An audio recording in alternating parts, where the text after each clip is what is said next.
नमस्कार मित्रांनो, मी तुमचा लाडका अवधूत गौरी अवधूत तुमच्या लाडक्या चॅनलवरती पुन्हा एकदा स्वागत करतोय. आज आपण आलो आहोत रत्नागिरीमध्ये आणि रत्नागिरीमध्ये एक अशी वैशिष्ट्यपूर्ण माहिती घेण्यासाठी सगळ्यांचा आवडता विषय म्हणजे मासा. आणि त्याचं हे संग्रहालय तुम्ही माझं दिसतं सागरी जीवशास्त्रीय संशोधन केंद्र यांनी बांधलेलं हे सागरी संग्रहालय आहे. म्हणजे त्या ठिकाणी आणि तुम्हाला ॲक्वेरियम ज्याप्रमाणे म्हणतो ॲक्वेरियम आहे आणि या ठिकाणी बऱ्याच प्रकारचे मासे बघायला मिळणार. तर चला मित्रांनो आपण बघूया आतमध्ये मासे कसे बघायला मिळतात आपल्याला.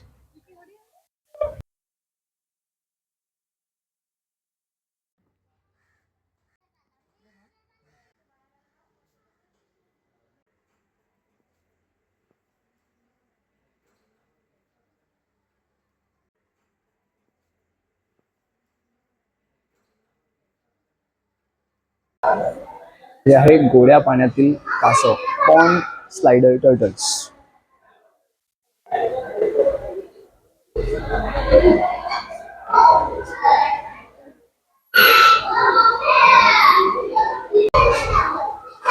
याला म्हणतात कोई कार्प. छोटे असे मासे आहेत, गोल्डफिश सारखे दिसणारे मासे आहेत, पण ते गोल्डफिश नाही आहेत. कोई कार्प असं म्हणतात. एशियामध्ये वगैरे भेटतात ते.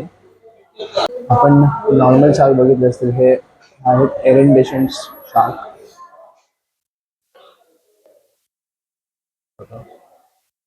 शार्कची प्रजाती आहे, त्याला मुशी मासा म्हणतात मराठीमध्ये.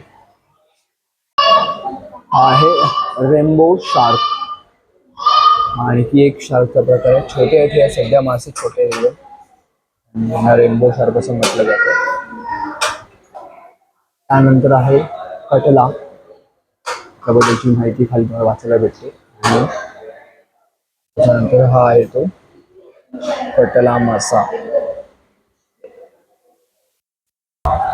आतापर्यंत आपण ऑस्कर अवॉर्ड ऐकलं होते. ऑस्कर मासा आहे आणि तुम्हाला बघायला मिळतोय. ऑस्कर मासा कसा आहे तो बघा तुम्ही. डिस्कवरीवरती खूप वेळा आपण बघतो अशी मासे, आज प्रत्यक्षात संग्रहालयात बघायला भेटतात. आहे गोरामी, जपानी मासा आहे. हा सुद्धा तुम्हाला या ठिकाणी मिळते. सेम जपानच्या लोकांसारखाच दिसतो. मिशा वगैरे पण आहेत तसेच. जपानी लोकांसारखा जपानी मासा गोरामी हा एक दुर्मिळ मासा आपल्या या ठिकाणी बघायला मिळतो. हे पान वनस्पती टाकी, त्याच्यामध्ये छोटे छोटे मासे आहेत. त्यानंतर हा आहे मोली मासा. मोली मासा तुम्हाला बघायला भेटतो. या माशाचं नाव काय आहे, छोटा आहे सगळ्यात. बघा इकडे एक आहे काळी रेषा, त्याला त्याचं नाव आहे जिवा मास, जेब्रा मासा. जेब्रासारखाच असतो, जेब्रासारखे पट्टे आहेत म्हणून. त्याच्यानंतर आहेत सर्पी टेट्रे मासे. सर्पी टेट्रा मासा आहे. छोटे छोटे सगळे मासे आहेत, थोड्या मोठे होतील. सर्पी टेट्रा मासा म्हणतो त्याला. त्यानंतर आहे चिरई मासा, गोड्या पाण्यातच आहे हा सुद्धा. हा बघा एकदम व्हाईट फिश आहे एकदम. मला हाही चिरई मासा बघायला भेटतो. नंतर हा आहे सिल्वर डॉलर मासा आहे हा. हे बघा हे सगळे पळाले सिल्वर डॉलर. सगळ्यांना माहिती असणार आणि सगळ्यांचा आवडीचा हा मासा गोल्ड फिश. या ठिकाणी तुम्हाला गोल्ड फिश बघायला मिळतं. येलो लॅब हा येलो लॅब बघा, जवळून तुम्हाला मासा बघायला भेटतो. हा आहे रेड टेल फिश. नावातच तुम्हाला समजलं असेल का असं रेड टेल फिश नाव पडलं असेल, कारण की जी त्याची शेपटी आहे ती रेड आहे आणि रेड टेल असं त्याचं नाव पडले. त्यानंतर हा आहे मगर मासा, खूप मोठा आहे. मध्ये करून दाखवा बघा, त्या साईडला गेल्या कोपऱ्यात खूप मोठा मासा आहे, मगर मासा म्हणतात त्याला. अजून एक टीन फॉईल बार्ब. हा आहे टीन फॉईल बार्ब, बघू शकता टीन फॉईल बार्ब आहे ह्यातले. नंतर आहे हा पाखू, पिरापितिंगा म्हणतात त्याला. हा पाखू मासा अगदी छानपैकी आपल्याला समोरून दिसतोय. पाखू मासा. पुन्हा एकदा हा जपानी मासा गुरामी. त्याची मगाशी आपण बघितला गुरामी तो आहे हा. याचं नाव माहीत नाही, तुम्हाला जर माहिती असेल तर नक्की सांगा कोणता मासा आहे. या माशाचं नाव काय ते तुम्हाला जर माहिती असेल तर नक्की कमेंट करून सांगा. त्यानंतर आहे रोहू. सगळ्यांनाच माहिती आहे हा रोहू मासा. अनेक भारतातली प्रजाती त्यातला हा रोहू मासा आपण बऱ्याच वेळा हा खरेदी करतो. म्हणजे पॅरेट फिश, लाईक दिस पॅरेट फिश. त्याची पाठची शेपटीच नसते त्याला, म्हणून त्याला पॅरेट फिश असं म्हटलं जातं. अकारा, अकारा मासा आहे पण त्याची माहिती आकाराची, आणि हा आकारा मासा तुम्हाला बघायला भेटतो इकडे.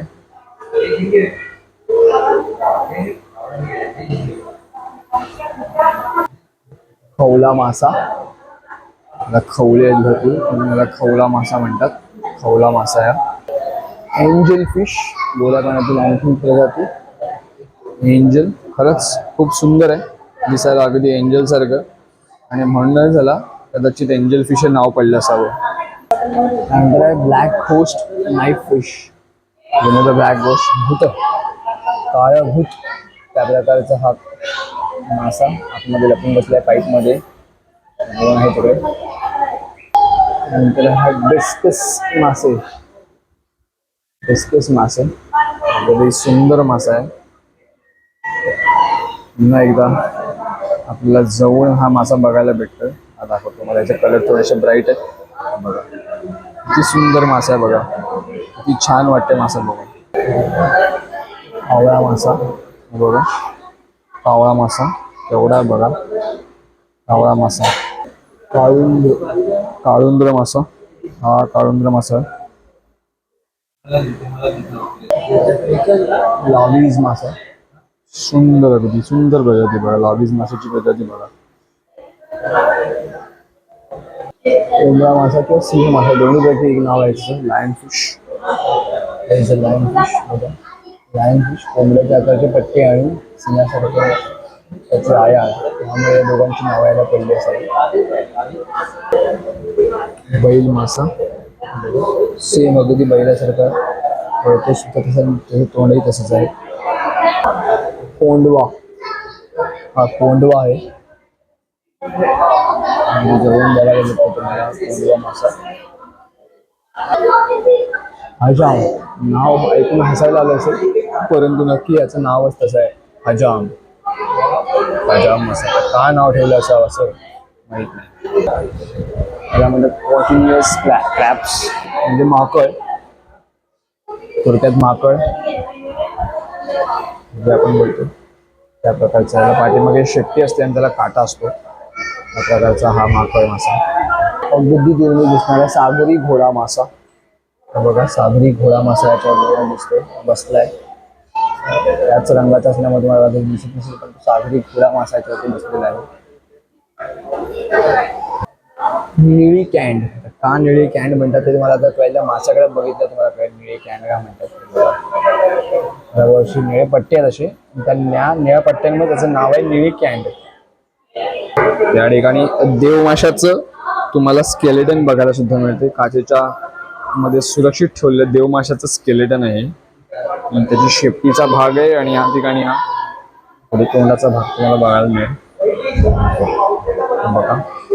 देव मासा याच्याबद्दलची इकडे तुम्हाला माहिती सुद्धा बघायला मिळेल. लाईटमध्ये दिसत नसेल कदाचित, परंतु हा उंचीने 2 फूट तर लांबीने 7 फूट इतका होता. 55 फूट लांबीचा हा मासा आहे पूर्ण बघा. त्याचं तोंड आहे, हा असा पूर्ण देव मासा तुम्हाला या ठिकाणी बघायला मिळेल. तर मित्रांनो तुम्ही बघितलं आतमधलं ॲक्वेरियम खूप सुंदर होतं. आपल्याला प्रत्येक माशाबद्दल आपण जी माहिती मिळवली आहे तिकडनं, तर त्या माशाबद्दलची माहिती तुम्हाला नक्की तुमच्यापर्यंत पोहोचली असेल. आणि तुम्हाला जर या ठिकाणी यायचं असेल तर रत्नागिरीमध्ये सिटीमध्ये आल्यानंतर तुम्हाला तुम्ही जर गुगल मॅप यूज करायचं तर गुगल मॅप करून किंवा कोणालाही विचारलं तरी 5 ते 10 मिनिटाच्या अंतरावरती हे ॲक्वेरियम आहे. इथली आणखी एक विशेष गोष्ट तुम्हाला सांगायची आहे. ती विशेष गोष्ट म्हणजे ह्या ठिकाणी बोटिंगसुद्धा अवेलेबल आहे आणि त्याची तिकीट आहे 25 मात्र. आणि तुम्हाला म्युझियममध्ये जायचं असेल तर त्याचे तिकीट आहे 30 रुपये प्रति माणसी. आणि जर तुमच्याकडे DSLR असेल किंवा कॅमेरा असेल ज्याचा तुम्हाला शूट करायचं त्या प्रत्येक कॅमेऱ्यासाठी तुम्हाला 30 रुपये पे करावे लागतात. तर अशा प्रकारे, आणि हा मोबाईल कॅमेरा तुम्हाला यूज करायचा तर तो मोबाईल कॅमेरा या ठिकाणी फ्रीमध्ये यूज केला जातो. त्यामुळे अशी एक छोटीशी तुम्हाला माहिती आम्ही सांगितली आहे. तर नक्की जर या ठिकाणी रत्नागिरीमध्ये असाल तुम्ही तर ह्या ठिकाणी येऊन व्हिजिट करा. त्याच्यामुळे तुमच्या ज्ञानात भर पडेल आणि तुम्हाला काहीतरी वेगळं बघायला मिळेल, शोधायला मिळेल आणि जी आपल्याला नाविन्यपूर्ण आपण जे कधीतरी शोधत असतो, एक वेगळा दिवस जगण्यासाठी शोधत असतो, तो दिवस तुम्हाला या ठिकाणी येऊन सेलिब्रेट करता येते. तर नक्की मित्रांनो, चॅनलवरती जर नवीन असाल तर सबस्क्राईब करायला विसरू नका आणि सगळ्यात जास्त महत्त्वाचं म्हणजे ही व्हिडिओ सगळ्यांपर्यंत शेअर करा, म्हणजे त्यांनासुद्धा ह्या गोष्टीचा लाभ घेता येईल, त्यांनासुद्धा ह्या गोष्टी बघता येतील आणि आपले सबस्क्रायबरसुद्धा वाढतील आणि अशा प्रकारचे आपल्या चॅनलमध्ये मिळणारी माहिती सगळ्यांपर्यंत पोहोचेल. तर धन्यवाद मित्रांनो, पुन्हा एकदा भेटूया आपण पुढच्या व्हिडिओमध्ये.